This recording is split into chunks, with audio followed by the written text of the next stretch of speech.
Is-sena li għaddiet tħallsu aktar minn 100 miljun euro f'interessi u dividendi minn kumpaniji kwotati fuq il-Borża ta' Malta. Fl-istess waqt l-ammont ta' flus investiti f'kumpaniji privati li huma kwotati fuq il-Borża ta' Malta ilaħħaq is-7 biljun euro. Dawn iċ-ċifri tom il-Ministru għall-Finanzi Clyde Caruana fl-ewwel żjara tiegħu fil-bini tal-Borża ta' Malta f'din il-kariga.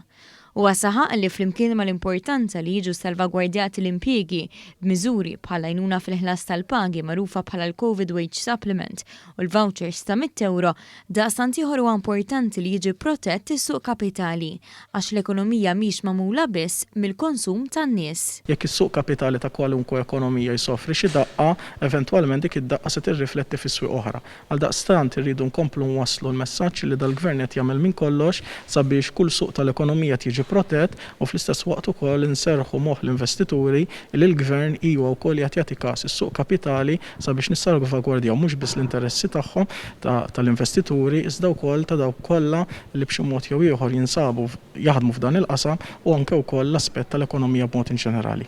Il-Ministru għall-Finanzi saħaq li s-supervizjoni tal-Borża ta' Malta fuq is-suq kapitali hija kruċjali u din trid titkompla anki matul din is-sena għaliex l-ar ħaġa li tista' tiġri lil kwalunkwe pajjiż hija li jkollu kumpaniji li jiddikjaraw li ma jkunux jistgħu jonoraw l-obbligi tagħhom. Kif qed naraw barra minn Malta l-ekonomiji Ewropej bħalissa għaddejjin minn lockdowns dak bla dubju jħalli l-effett ukoll anke fuq l-esportazzjoni Maltija, madankollu kif dejjem sostnejt il-fatt illi l-finanzi tal-Gvern jippermettu il-Gvern jekk irid jieħu aktar leverage finanzjarju billi jkompli jgħin l-ekonomija xejn mhu se jżommna milli nkomplu nagħmlu dan.